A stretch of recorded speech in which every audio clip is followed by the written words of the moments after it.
हमारी अपनी पाठशाला में आज हम लोग लेके आए हैं क्लास 11 के लिए मैथ, जिसमें आज आप लोगों को मैथ का जो सिलेबस है वो बताया जाएगा और साथ ही उसमें आपको ये भी बताया जाएगा कि किस प्रकार आप पढ़ें कि आप इस लॉकडाउन की स्थिति में भी अपने घर में पूरी पढ़ाई कर सकते हैं। तो सबसे पहले हम लोग 11th के सिलेबस को देखेंगे। जैसा कि हम लोग को देख रहे हैं कि अलजेब्रा पढ़ना है, आपको कंप्लीट अलजेब्रा पढ़ना है 11th में, जिसमें आप पढ़ोगे कॉम्प्लेक्स नंबर, पहला टॉपिक होगा आपका, जिसको हिंदी में कहते हैं हम लोग सम्मिश्र संख्याएं। फिर मिलेगा आपको क्वाड्रेटिक इक्वेशन, द्विघात समीकरण। उसके बाद मिलेगा लीनियर इनइक्वालिटीज, ये होगा आपका। उसके बाद परमुटेशन एंड कॉम्बिनेशन, क्रमचयन संचय जिसको हिंदी में कहते हैं। फिर मिलेगा आपको अलजेब्रा में बाइनोमियल थ्योरम, सीक्वेंस सीरीज में आप पढ़ोगे अर्थमेटिक प्रोग्रेशन, ज्योमेट्रिक प्रोग्रेशन और harmonic progression, AP GP HP. फिर पढ़ोगे अर्थमेटिक मीन, ज्योमेट्रिकल मीन। उसके बाद आपको इसी में सीरीज में मिलेगा इनफाइनाइट सीरीज, जो सीरीज कहीं पर ख़त्म नहीं होती है। तो एक जो सबसे बड़ा सेक्शन रहेगा आपका 11th के सिलेबस में वो रहेगा अलजेब्रा का। दूसरा सेक्शन आपका रहेगा कोऑर्डिनेट ज्योमेट्री। कोऑर्डिनेट ज्योमेट्री के अंदर आपको पढ़ना होगा straight line, pair of straight line, circle, parabola, ellipse and hyperbola. ये इतने सेक्शन यानी कोऑर्डिनेट ज्योमेट्री आपको कंप्लीट पढ़ना है अपने 11th के सिलेबस में। फिर आगे बढ़ेंगे तो फिर मिलेगा आपको 3 डायमेंशनल ज्योमेट्री, 3D ज्योमेट्री मिलेगा, यानी 3 डायमेंशनल कोऑर्डिनेट ज्योमेट्री, जिसमें आपको इसमें भी आपको पढ़ना होगा प्लेन, स्ट्रेट लाइन वगैरह। फिर कैलकुलस का कुछ पार्ट, छोटा सा पार्ट कैलकुलस का आपको मिलेगा पढ़ने के लिए 11th में, जिसमें आप पढ़ोगे function, limit and डिराइवेटिव्स।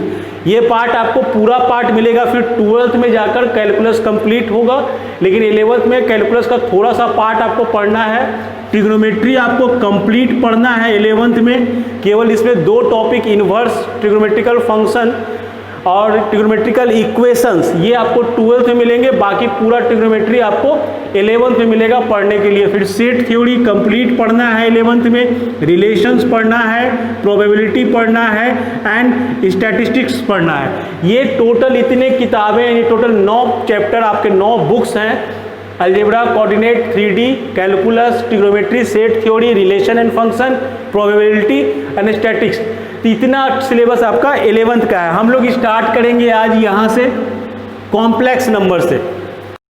Complex number में सबसे पहले हम लोग स्टार्ट करेंगे इमेजिनरी नंबर, काल्पनिक संख्या। ये कॉन्सेप्ट आया आपका इमेजिनरी नंबर का। सबसे पहले आपको समझना है कॉन्सेप्ट कि ये है क्या। इमेजिनरी नंबर को अगर हम समझना चाहें तो ऐसे समझो कि जैसे कि हम लोग जब क्लास 8 में या पहले पढ़े हैं कि वर्गमूल हम लोग निकाला करते थे। मान लो कि √4 लिखा हुआ है, इसका वर्गमूल निकलता था 2। मतलब क्या होता था कि 4 है लिखा हुआ, तो इसको आपको वर्गमूल निकाल रहे, मीन्स क्या हुआ कि 2 × 2 मल्टीप्लाई होगा, तो इससे 1 बाहर निकला 2।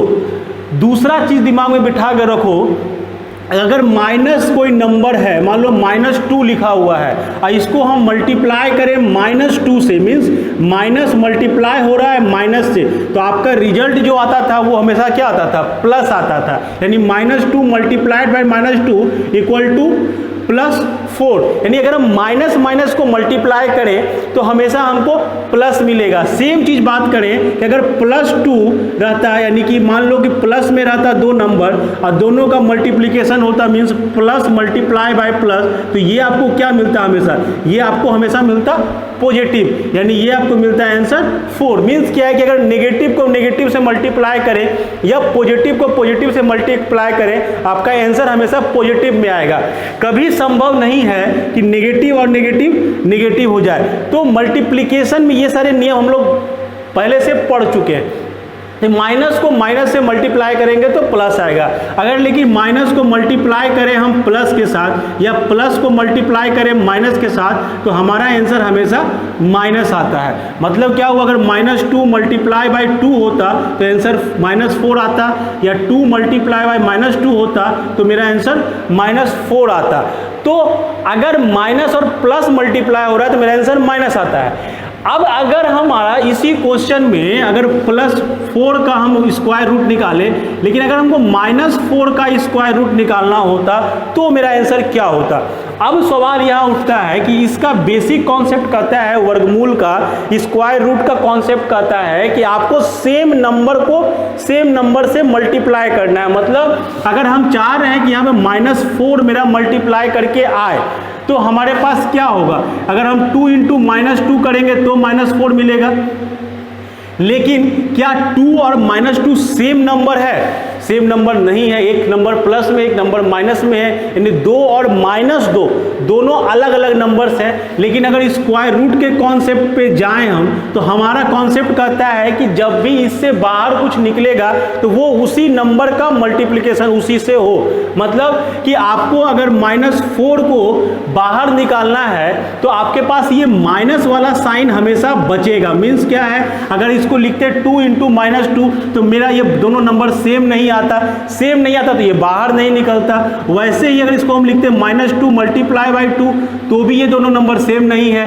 तो वैसे कंडीशन में मैथ के स्कोप को और बड़ा करने के लिए कॉन्सेप्ट लाया गया इमेजिनरी नंबर का, क्योंकि ये तो संभव ही नहीं है कि ये स्क्वायर रूट कभी हट पाए। तो ऐसे केस में इसको किया गया कि -1 को अलग कर दो और 2 × 2 कर दो।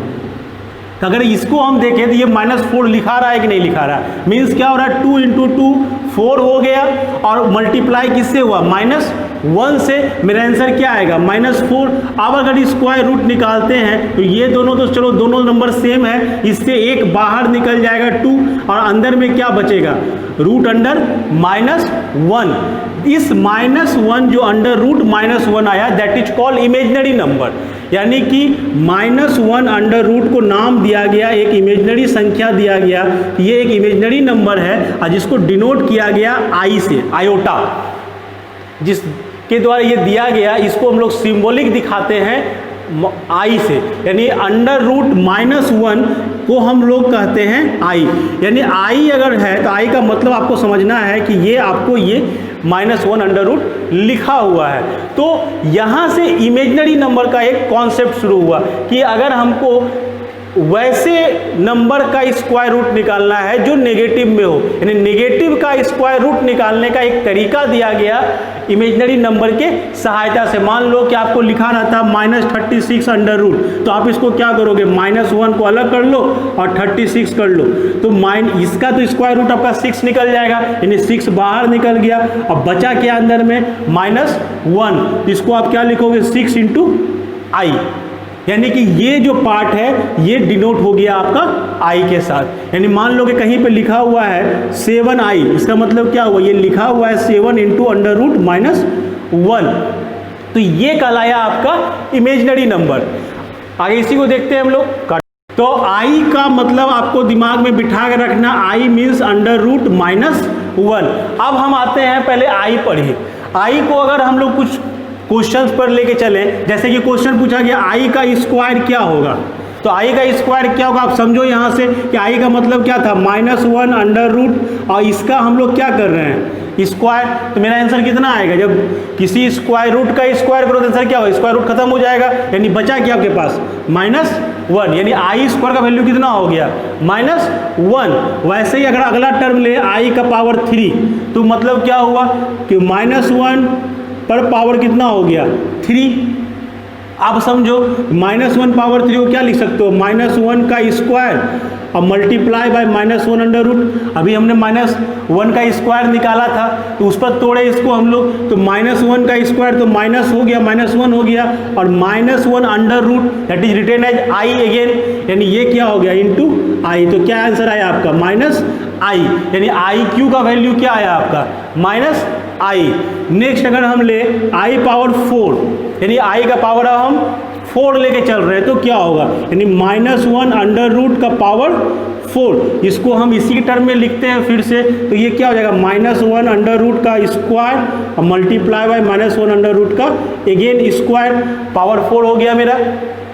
तो इसका वैल्यू हमने निकाला था अभी -1 और मल्टीप्लाई बाय इसका वैल्यू निकाला था -1, तो -1 मल्टीप्लाई कितना आंसर आया, अगेन आ गया 1। तो ये 4 वैल्यू को दिमाग में बिठा लो कि आई तो आई है ही, आई का स्क्वायर किए तो -1 आया, आई का क्यूब किए तो -i आया, और आई पावर 4 किए तो 1 आया।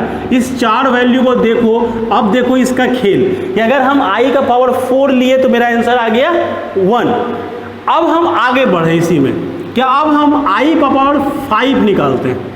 अगर आई का पावर 5 रहा तो कितना होगा, इसको आप लिख सकते हो आई का पावर 4 और मल्टीप्लाई बाय अगेन आई, इतना तो लिखा सकता है। अभी हमने आई पावर 4 का वैल्यू निकाला कितना 1, यानी ये तो 1 हो गया, तो 1 multiply by I, this is I again. Next निकाले आई पावर 6, तो आई पावर 6 को क्या लिखोगे, चलो इसको लिखते इसी तरीके से, आई पावर 4 अब मल्टीप्लाई बाय आई का स्क्वायर, इतना तो लिखा सकता है।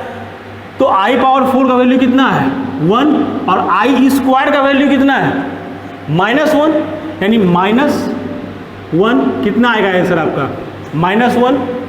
फिर हम ले आई पावर 7, अब क्या होगा, तो आई पावर 4 मल्टीप्लाई बाय आई का पावर 3, ये होगा। आई पावर 4 का वैल्यू 1 और आई पावर क्यूब का वैल्यू -i, तो मल्टीप्लाई बाय -i, आंसर कितना आएगा -i। फिर हम ले आई पावर 8 का वैल्यू, तो I power 4 multiply by I power 4, इसका वैल्यू था 1 और इसका वैल्यू भी था 1, आंसर कितना आ गया 1। अगर देखो गौर से एक सिमेट्रिक इसमें कॉन्सेप्ट मिलेगा आपको, जैसे आई का वैल्यू आई का स्क्वायर -1, आई का क्यूब -i, आई का पावर 4 1, फिर मिला यहाँ पर आई का पावर 5 रखे तो आई मिल गया, 6 पावर किए तो फिर -1 मिला, 7 किए तो फिर -i मिला, और 8 किए तो फिर 1 मिल गया। मतलब क्या हुआ कि अब आप आई का पावर कितना भी रखो ये इसी ऑर्डर में घूमता रहेगा। मीन्स क्या है, जैसे मान के चलो हमको क्वेश्चन पूछा आई का पावर 100, इसका वैल्यू बताओ कितना होगा। हमसे क्वेश्चन पूछा गया आई का पावर 100 है, अब बताओ इसका वैल्यू क्या होगा। आपके पास सभी तरीके के रास्ते हैं, जैसे सोचना है वैसे सोचो। हम सिंपल तरीका समझाते हैं आपको कि आई पावर 100 है, आप सीधा सीधी बात करो 4 पर। क्यों ऐसा कर रहे हैं, क्योंकि आई का पावर जब हमने 4 किया था तो मेरा आंसर कितना आया था 1 आया था, और इतना तो पता ही है कि 1 का पावर हम कितना भी करेंगे आंसर मेरा 1 ही रहेगा। तो 4 पर कॉन्सेंट्रेट करो कि 100 है पावर, तो 100 को 4 से पहले डिवाइड कर लो, तो मेरा हो जाएगा कि आई का पावर अगर हम 4 करें और टोटल पावर कर दे 25, 100 को हमने 4 से डिवाइड किया 25 आया, यानी 4 यहाँ रख दिए, अब बाहर कर दिए 25, 25 गुना 4 100 हो जाएगा, यानी वही चीज़ लिखा हुआ है। अब आई पावर 4 का वैल्यू कितना था 1 था, ये मेरा क्या हो गया सिंपली 1 पर पावर 25, आंसर कितना आएगा 1। हमारा कितना भी पावर दे दे यहाँ पर हम मिनटों में इसका आंसर निकाल देंगे। मान लो लिखा हुआ है आई पावर 1704, मान लो क्वेश्चन दिया हो कि आई पावर 1704 लिखा हुआ है, अब आंसर बताओ आप इसका। तो आपको क्या करना है, आपको इसको केवल 4 से देख लेना है ये डिवाइड हो रहा है कि नहीं हो रहा है, यानी कि इसको हम क्या लिख सकते हैं आई पावर 4 4 2 6 इतना आएगा आपका। अगर हम 1704 को 4 से डिवाइड कर दें तो मेरा 426 आएगा, यानी हम इसको क्या लिख सकते हैं आई पावर 4 और बाहर में कर दिए 426, इसका वैल्यू कितना हो गया 1। आई पावर 4 का वैल्यू अगेन, अब पावर कितना है 426, पावर आप कुछ भी रखते रहो आपका आंसर कितना आएगा 1 ही आएगा। लेकिन मान लो कि 4 से नहीं कटता, मान लो कि मेरा क्वेश्चन होता कि ये 4 से नहीं कटता, तब क्या होता, मान लो यहाँ पर 4 ना होगा, यहाँ पर होता 5, अब क्या होता, तो क्या होगा कोई फर्क नहीं पड़ा, हमारा 426 तक तो मेरा आ ही गया। अब ऐसे समझो कि 1705 है, इसको हम 4 से पहले भाग देते, चाहे कोई भी पावर रहे, आप इसको 4 से डिवाइड कर लो। चलो 4 से डिवाइड करते हैं, तो ये हो जाएगा, ध्यान से देखो इस चीज को, 4 से जब डिवाइड किए तो मेरे पास यहाँ पर जो आया भागफल जो आया आपका वो आया 426, और आपको यहाँ पर शेष बच गया 1। ध्यान से समझना इस चीज को, कॉन्सेप्ट एकदम बेसिक सा है कि अगर हम किसी भी नंबर को 4 से डिवाइड करेंगे तो जो हमारा शेष जो रिमाइंडर बचेगा वो हमेशा 4 से तो छोटा ही रहेगा, यानी 1 होगा 2 होगा या तो 3 होगा, इससे देख तो कुछ हो नहीं सकता है। तो ये आ गया। अब क्या करो, इसको सजा के केवल लिख दो। कैसे लिखेंगे देखो गौर से, आई पर पावर पहले डाले हमने 4, डाल दिया। आई का पावर हमने 4 डाला और उस पर डाला हमने 426, डाल दिया। जैसे 426 डाला ये मल्टीप्लाई होकर 1704 बन जाएगा और रिमाइंडर कितना बचा था आपका 1, यानी कि इंटू आई पर पावर 1। अब इसका वैल्यू 1 और आई बचा केवल, आंसर कितना हो गया आई।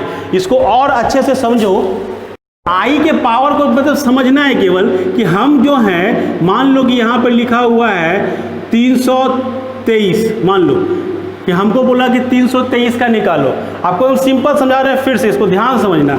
4 से हमने 323 को भाग दिया, ये हो जाएगा आपका, ये आंसर आया 80 भागफल 3, शेष बच गया। अब इसको केवल लिखो, आई का पावर 4, आई का पावर 4, 4 से हमने भाग दिया तो यहाँ पावर 4 लिखा, ब्रैकेट के बाहर पावर कितना गया 80, और जो शेष बचा वो लिखो आई का पावर 3। अगर इसको समझे पहले कि क्या लिखा हुआ है, सही से समझो कि जब ब्रैकेट टूटेगा तो ये पावर मल्टीप्लाई हो जाएगा, यानी क्या हो जाएगा आई पावर 820 और मल्टीप्लिकेशन में क्या है आई का पावर 3। आप जानते हो कि अगर नंबर दोनों सेम है तो पावर क्या होगा मल्टीप्लिकेशन में ऐड हो जाएगा, यानी क्या हो गया आई का पावर 320 अब प्लस 3, यानी कि आई का पावर 323।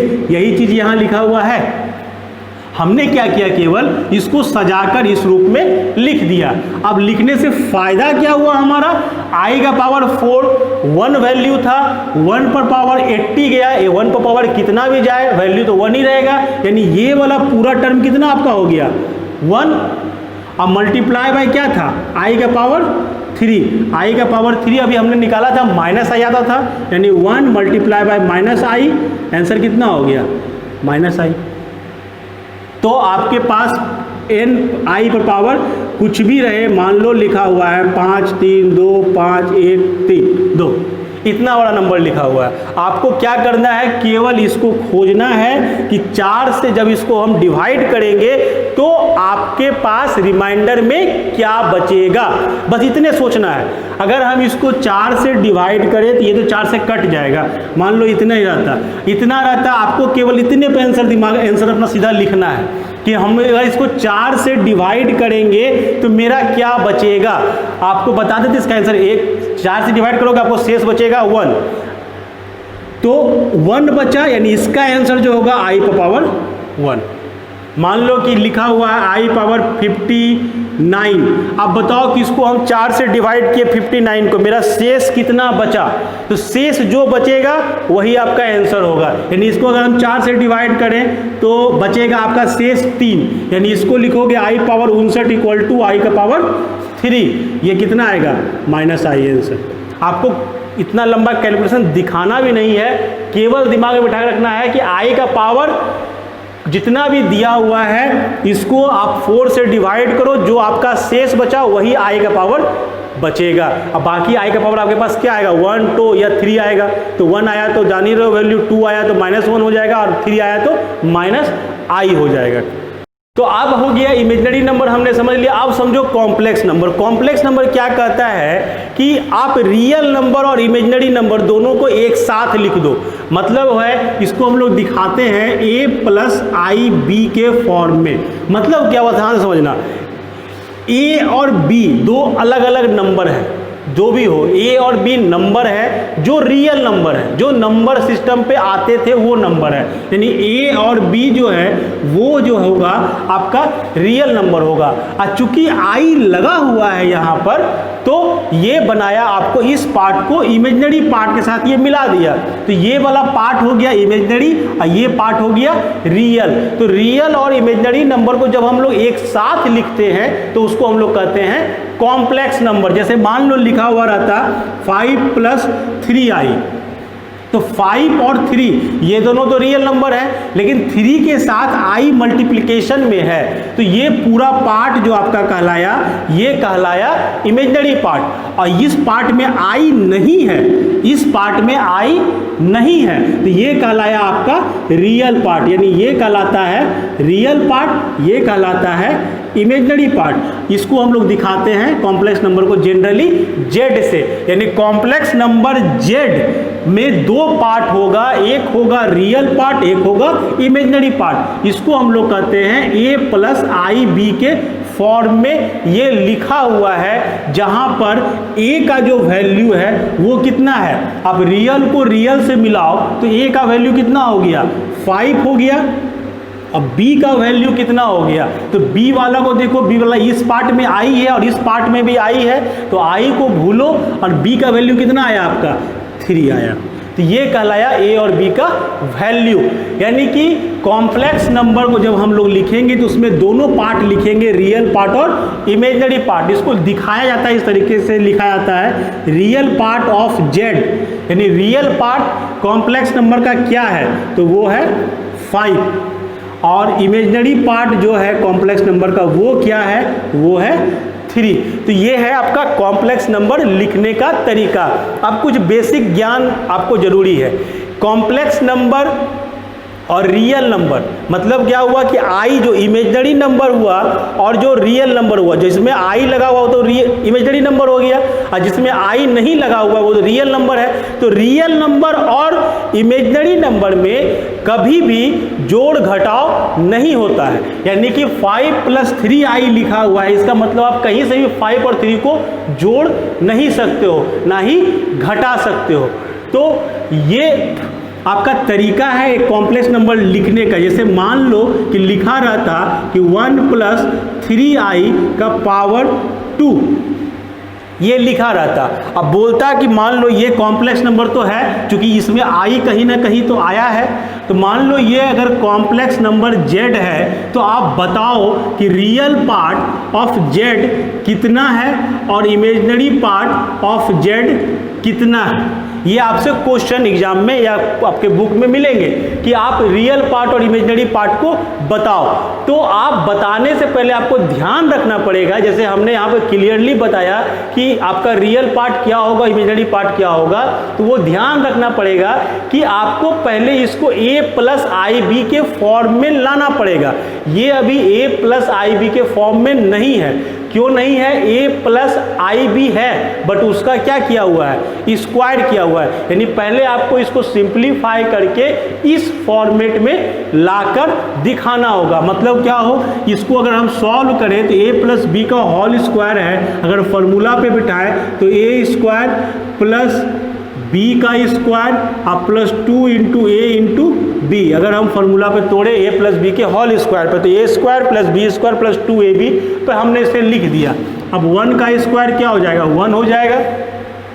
दूसरा 3i का स्क्वायर, तो 3 का स्क्वायर तो 9 हो गया, और i का स्क्वायर क्या था, i का स्क्वायर अभी जस्ट हमने बताया -1 आएगा, यानी ये हो गया -1।